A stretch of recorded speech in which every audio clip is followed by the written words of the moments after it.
পরীক্ষা দিতে বসলাম অথবা কোথায় যখন আমি বসছি তখন দুই হাতের তালু দিয়ে এবং পায়ের তালু দিয়ে প্রচণ্ড পরিমাণে ঘামছে এবং মনে হচ্ছে যে পানির ফোঁটাগুলা নিচে পড়ছে। যেটাই ধরি না কেন সেটা ভিজে যাচ্ছে। আমি যখন পরীক্ষার পেপারগুলা উল্টাবো বা ধরবো সেগুলো কিন্তু ভিজে যায়, এত পরিমাণ হাতের এবং পায়ের তালুগুলা ঘামে। এর আসলে কারণ কি? কী কারণে আপনার হাত এবং পা থেকে প্রচণ্ড পরিমাণে পানি বের হয় ঘামে, এর কারণগুলো কি এবং চিকিৎসা কি, এই সম্পর্কে আজকে খুঁটিনাটি সকল বিষয়গুলো আপনার সাথে শেয়ার করব। প্রথমে আমরা জানব কী কী কারণে হাতের তালু এবং পায়ের তালুতে প্রচণ্ড পরিমাণে ঘামে এবং পানি ঝরে, এর কারণগুলো কি।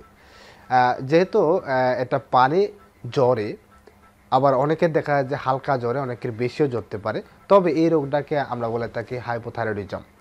সো এর অনেকগুলো কারণ রয়েছে। সবচেয়ে কমন কারণ যেটা আমরা বলে থাকি সেটা হচ্ছে যে থাইরয়েডের প্রবলেম।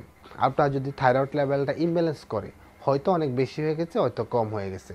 যদি অনেক সময় দেখা যায় সবচেয়ে বেশি হয়ে যায়, তাহলে কিন্তু এই সমস্যাটা হতে পারে। পার্কিনসন ডিজিজ, অনেকের দেখবেন হাত পা এইভাবে কাঁপে, অনেকের কাঁপে, হাত পা কাঁপে, আবার মাথা কাঁপে। এই রোগটাকে পার্কিনসন ডিজিজ বলা হয়। এই ধরনের রোগ যদি থাকে তাহলে হতে পারে। আপনি যদি হুটহাট করে হাতের তালু অথবা পায়ের তালু দিয়ে পানি পড়ে, বা হাতের তালু দিয়ে পানি পড়লো অথবা আপনার পায়ের তালু দিয়ে পানি পড়লো, তাহলে অনেক সময় দেখা যায় যে আপনার যদি অতিরিক্ত পরিমাণ জ্বর থাকে তাহলে হতে পারে, অতিরিক্ত পরিমাণ ডায়াবেটিস থাকে তাহলে হতে পারে, অতিরিক্ত পরিমাণ টেনশন করেন এটা থেকেও হতে পারে। সো অনেক সময় দেখা যায়, বেশিরভাগই দেখা যায় যে যারা স্টুডেন্ট রয়েছে বা বয়স যাদের 18 কম, তাদের এই সমস্যাগুলো সবচেয়ে বেশি হয়। আবার যখন 18 ক্রস হয়ে যায় বা যখন বিয়ে করে, কোনো মেয়েরা যখন বিয়ে করে তখন ঠিক হয়ে যায়। আর কারণ হচ্ছে তার যে হরমোন ইমব্যালেন্স থাকে সেটা কিন্তু বিয়ের পরে আস্তে আস্তে ঠিক হয়ে যায়। তারা পিল নেয় বা কন্ট্রাসেপটিভ হিসেবে ব্যবহার করে, অনেক সময় ঠিক হয়ে যায়, আবার অনেকে ঠিক হয় না। সো মোটামুটি এইসব কারণে বলা যেতে পারে যে হাইপোথাইরয়েডিজম বা হাত বা অথবা তালু দিয়ে পানি ঝরতে পারে, তবে একেবারে স্পেসিফিক এর কোনো কারণ নেই। এর থেকে রেহাই পাওয়ার উপায়টা কি? উপায় বলতে এই কন্টিনিউ যদি এই সমস্যা হয় তাহলে তো অবশ্যই একজন ডক্টরের শরণাপন্ন হতে হবে, দেন চিকিৎসা নিতে হবে। তবে হাত এবং পায়ের তালু ঘামার থেকে রোধ করার জন্য যেমন জিসকা একটা খুব সুন্দর লোশন তৈরি করেছে, সেটা হচ্ছে ড্রাই কেয়ার। সেটা প্রতিদিন 2 থেকে 3 বার আপনার হাতের তালুতে বা যে জায়গায় আপনার ঘামে সেই জায়গার লোশন হিসেবে আপনি ব্যবহার করতে পারেন। এটা খুবই ভালো কাজ করে, তবে আপনার ট্রাই করতে পারেন।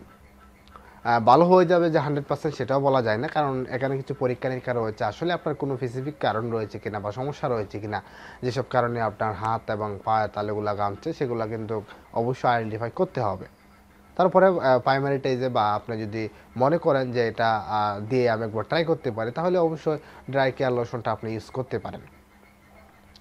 তবে আপনার যদি হুট করে জ্বর, টেনশন বা ডায়াবেটিস বা মাথা ব্যথা বা অন্যান্য কারণে যদি আপনার হুট করে মনে করেন যে আপনার হাতে বা পায়ে তালু দিয়ে একদিন অথবা 2 দিন পানি ঝরছে বা ঘামছে, তাহলে কখনোই কোনো ভয় বা টেনশন পাওয়ার কোনো কারণ নেই। দীর্ঘদিন যদি এই সমস্যাগুলো আপনার হয়ে থাকে তাহলে অবশ্যই ডক্টরের শরণাপন্ন হয়ে চিকিৎসা নিতে হবে।